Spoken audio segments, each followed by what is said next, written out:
કપાળમાં તિલક કર્યા વગર કોઈ પણ કાર્ય સાહેબ સફળ થતું જ નથી. કપાળમાં જ તિલક શું કામ? તિલક બે નેણની વચ્ચે કરવામાં આવે, એને એ જગ્યા ઉપર ભ્રુકુટી ક્ષેત્ર રહેલું હોય.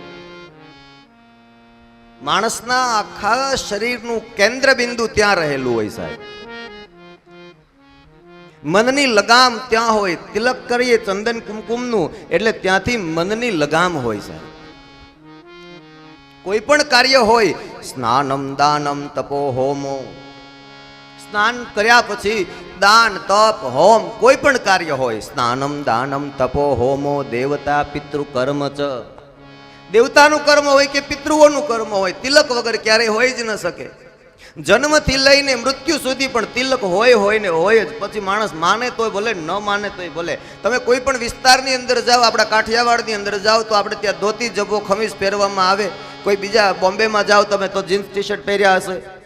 આમ બીજા ઉત્તર ગુજરાતમાં તમે જાઓ તો ત્યાં ક્યાંક પછી બીજા કોઈ પહેરવેશ હશે, કફની લેંગો હશે. આમ તામિલનાડુ બાજુ જાઓ તો ત્યાં લંગોટી વીટેલી હશે. આમ આદિવાસીના વિસ્તારમાં જાઓ તો ત્યાં પાંદડા વીટેલા હશે. કોઈને કોઈ વિસ્તારમાં તમે જાઓ તો ત્યાં એના પહેરવેશ અલગ અલગ હશે, પણ કંઈક ને કંઈક હશે તો ખરા જ. કંઈક પહેર્યું તો હશે જ સાહેબ. માણસે કંઈક તો પહેરવેશ રાખ્યો જ હશે, અને જો ન હોય તો એ સારો લાગતો નથી. પછી ચાહે ગમે તે વિસ્તારમાં ગમે તે પહેરવેશ હોય, એમ માણસના કપાળમાં તિલક કંઈક ને કંઈક પ્રકારે હોવું જ જોઈએ. ન હોય તો એ માણસની શોભા નથી સાહેબ. જેમાં વસ્ત્ર વિનાનો માણસ શોભતો નથી, એમ તિલક વગર બ્રાહ્મણ જો સામો મળે તો અપશુકન કહેવાય સાહેબ. તિલક વગર સૌભાગ્યવતી સ્ત્રી સામે મળે તો અપશુકન કહેવાય.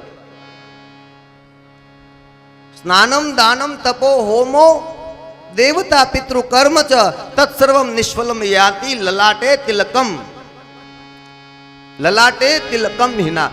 તિલક વગરનું આ બધું જ કાર્ય નિષ્ફળ જાય છે.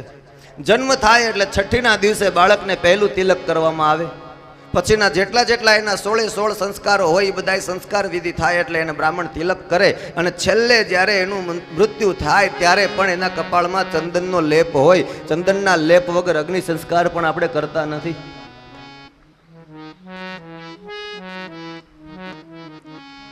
અહીંયા ભ્રુકુટી ક્ષેત્ર રહેલું હોય છે. બે નેણની વચ્ચે આખા શરીરનું કેન્દ્ર બિંદુ આપણું ત્યાં હોય. બુદ્ધિ પ્રતિભાને કાબુમાં રાખવા માટે ચંદનનું તિલક મંત્ર દ્વારા કરવામાં આવે. બ્રાહ્મણ મંત્રોનું ઉચ્ચારણ કરે. ઓમ સ્વસ્તિના ઇન્દ્રો વ્રજસ્રવાહ, ઓમ ભદ્રમ કર્ણેભિઃ શૃણુયામ દેવાહ.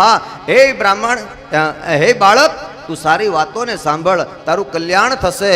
તું મહાદેવનો ઉપાસક છો, તારો આરાધ્ય ઈષ્ટ ભગવાન શિવ છે. અને તિલક કરવામાં આવે. જે તે પણ સંપ્રદાયને માનતા હોય તે સંપ્રદાયના સૌના તિલક અલગ હોય. પછી તિલક કરીએ, એની આંગળીઓ પણ જુદી હોય. બધી અલગ અલગ આંગળીઓથી તિલક થાય સાહેબ. અને અલગ અલગ આંગળીઓ કેવી રીતે? અનામિકા શાંતિદા પ્રોક્તા. અનામિકા એટલે ત્રીજા નંબરની આંગળીથી જો તિલક કરવામાં આવે તો અનામિકા શાંતિદા. અનામિકાથી તિલક કરે એટલે શાંતિની પ્રાપ્તિ થાય. અનામિકા શાંતિદા પ્રોક્તા મધ્યમ આયુષ્ય કરી ભવેત. મધ્યમ એટલે બીજા નંબરની આંગળી, મધ્યમાંથી જો તિલક કરવામાં આવે તો આયુષ્યની વૃદ્ધિ થાય. અનામિકા આંગળી એટલે ત્રીજા નંબરની, મધ્યમા એટલે બીજા નંબરની, અને તર્જની એટલે પહેલી આંગળી. તો અનામિકાથી તિલક કરવામાં આવે તો જીવનમાં શાંતિની પ્રાપ્તિ થાય. એટલે બ્રાહ્મણ જ્યારે તિલક કરે ત્યારે એને ત્રીજી આંગળીથી કરવામાં આવે. એના યજમાનને ત્રીજી આંગળીએ તિલક થાય. મધ્યમાં આયુષ્યની વૃદ્ધિ કરે. અંગુષ્ટ પૃષ્ટિદ પ્રોક્તા. અંગૂઠાથી તિલક કરવામાં આવે એટલે સ્વાસ્થ્ય સારું બને, આરોગ્ય જળવાય રહે. એટલા માટે જ પહેલાના સમયમાં રજવાડાઓમાં રાજા મહારાજાઓને તિલક કરવામાં આવતું ત્યારે એમને રાજતિલક અંગૂઠાથી કરવામાં આવતું કે તમારું આયુષ્ય ખૂબ સારું રહે અને તમારું સ્વાસ્થ્ય આરોગ્ય સારું બની રહે. અંગૂઠાથી તિલક કરવામાં આવે તો સ્વાસ્થ્ય સારું મળી રહે. અને તર્જની મોક્ષદાયિની, પહેલી આંગળી એટલે તર્જનીથી જો તિલક કરવામાં આવે તો મોક્ષની પ્રાપ્તિ થાય. એટલા માટે પિતૃઓને પહેલી આંગળીથી ચાંદલો કરવાનો હોય. પિતૃની પૂજા બ્રાહ્મણ કરાવે ત્યારે એમ કે પહેલી આંગળીથી ચાંદલો કરો, એટલે પિતૃઓને આપણે પહેલી આંગળીએ ચાંદલો કરીએ. શું કામ? તો કે તર્જની મોક્ષદાયિકા. તર્જનીથી એટલે પહેલી આંગળીથી ચાંદલો કરેલો મોક્ષની પ્રાપ્તિ કરાવે છે. આ બધું તિલકનું મહત્વ છે. પછી કોઈ ચંદનનું તિલક કરે, કોઈ ત્રિપુંડ કરે, કોઈ પછી ઊભું ઉર્ધ્વ તિલક કરે, કોઈ રામાનંદી સાધુ હોય તો તે ઊભું તિલક કરે. વૈષ્ણવ સંપ્રદાયમાં ઊભું બે લાલ લીટીનું જે તિલક થાય એ રીતે. પછી સંપ્રદાયનો અલગ અલગ તિલક હોય એની ઓળખ માટેના ચિહ્ન છે. ભગવાનને પણ તિલક કરી આપ્યું, ભગવાનને શૃંગાર કરાવ્યા. ભગવાન મંદ મંદ